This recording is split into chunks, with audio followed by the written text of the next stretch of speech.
Hello guys, today I am back with some new assignment for you and the lecture series containing the implementation of Verilog codes on Linux platform. So today we will learn and understand what do you mean by blocking and non-blocking assignment, and this is the following is the exercise that will implement uh, the coding part on this Linux platform.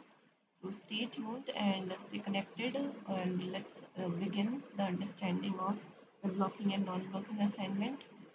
So the blocking assignment statements are executed in the order they are specified in a sequential block, and it will not block the execution of statements that follow in a parallel block. So this is the given operator that is used in a blocking assignment in a Verilog. So it will not block the execution of statements that are in a parallel block as well. While looking into the non-blocking assignment is that the non-blocking assignment allow the scheduling of assignments without blocking execution of the statements that follow a sequential block. And this is the operator symbol that is used to indicate the non-blocking assignment. So the rather than the focusing on the statements, we should understand it by implementing in a coding part. And let's switch to the Linux platform and implement the clocks given below.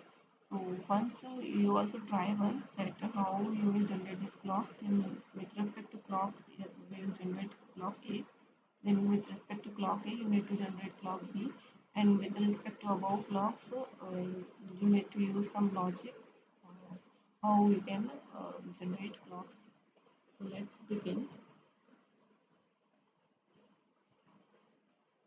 So here I will be creating my new project. You are very much familiar with how to create this project and the new source file. If you are not familiar, please go to the previous tutorial and have a look and understanding and perform it that how you need to generate this file. Log generation. Okay, log. Next, next, finish. Here we'll be giving our inputs. Clock. Then we have clock A.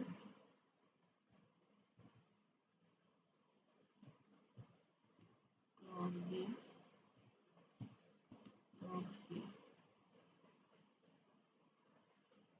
So the input is clock. Output is clock A. Clock B. Clock C.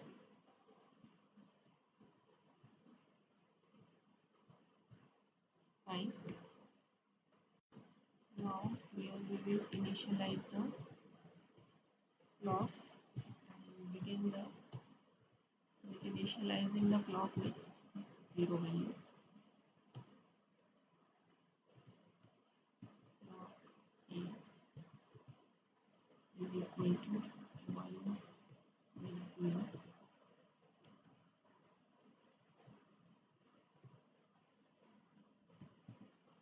Clock B is equal to 1 with 0.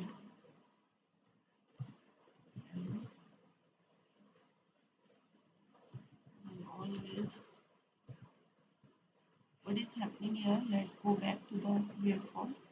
Always at the positive edge of clock, clock A is inverting, right?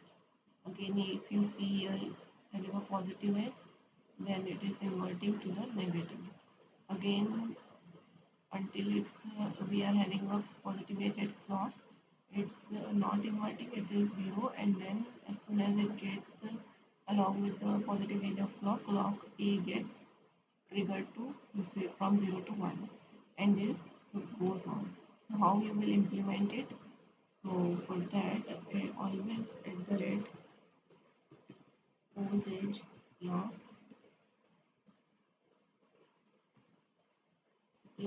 A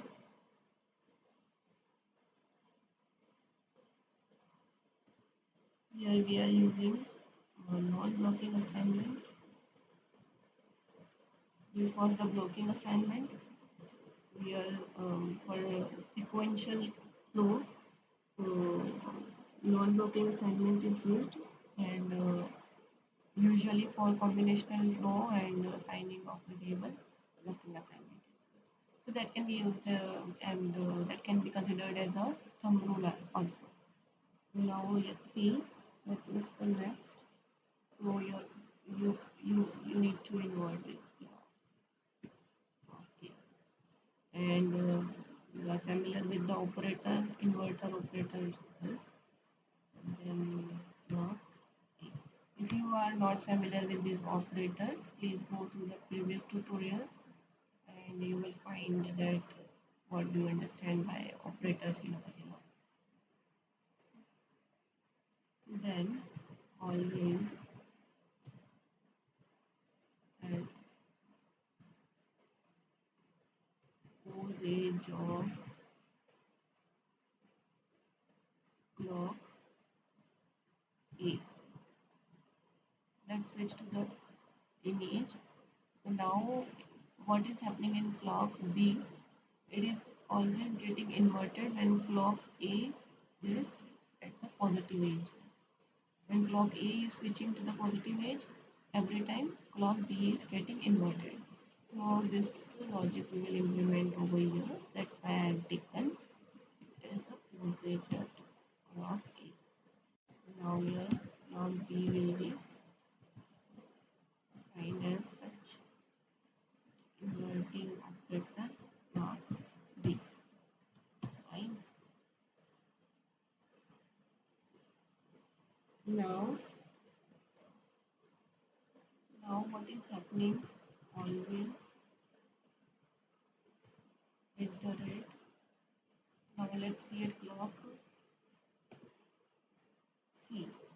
Now at clock C, you can see what is happening is that when is the clock C is getting 1, when it is getting 1 with respect to clock B, right? When it is positive edge, it is getting 1. Again, when the clock B is positive edge, it is getting 1, and rest of the time it is getting 0. Let's see how we will implement this. So always at the rate usage of clock B, your clock C is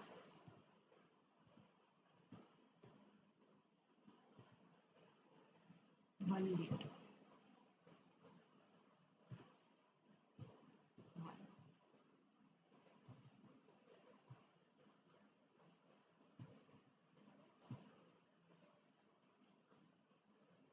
And when it is negative,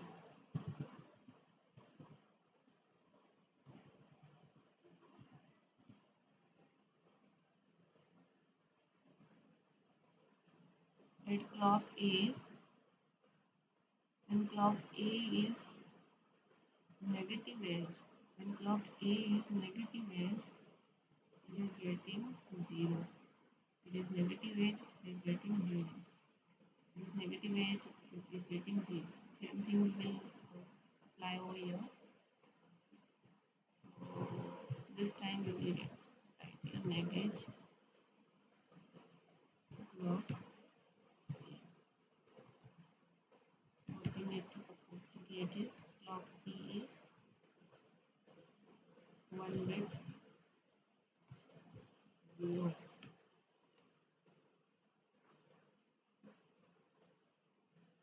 Then let's save it. Don't forget to make it as a top module. So the file name was clock generation, blocking, non-blocking. Set it as a top module. Yes.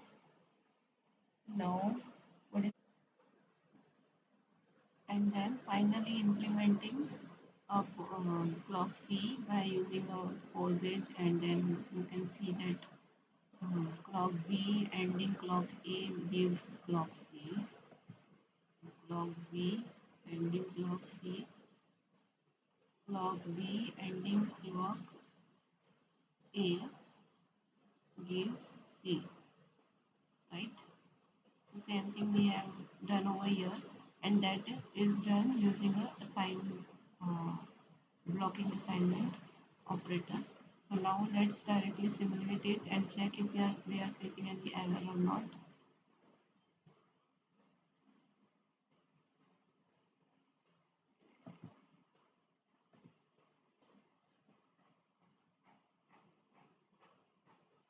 Switching gear, this is the code I have generated for blocking and non-blocking assignment.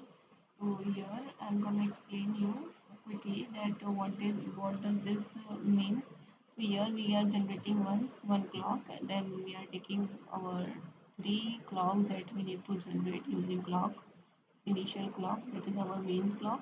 So that is clock A, clock B and clock C. So here these are all the output clocks, and the time signal I am giving for clock main signal is inverting in every 5 milliseconds of time, and then initializing the clock A and clock B with 0 values and ending it. And keep remember, when you are using more than one statement inside the initial statement, then you will need to use begin and end as well. And then we'll go to the clock A. So this clock A acts as per the pause edge of clock, that is the main clock. We can quickly go to the diagram and have a look on it. That at the positive edge of every main clock A is getting inverted. So same thing is implemented using a code. And then at the pause edge of clock A, clock B is getting inverted. So you can see at the pause edge of clock A, clock B is getting inverted. And finally, ending of clock B and clock A gives clock C at the positive edge of B. So let's directly simulate it in this code and have a look that if we are facing any difficulty in waveforms or not, or if we are getting an error. Let's simulate it.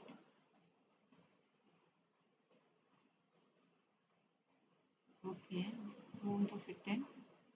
Okay, so we will zoom this and see if we are getting the exact desired waveforms or not.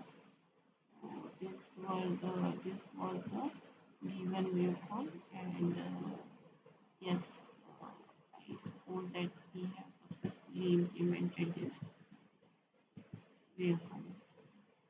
So hope you learned from this tutorial well, and you can use this clocks in and generation of many different types of similar clocks in your different project.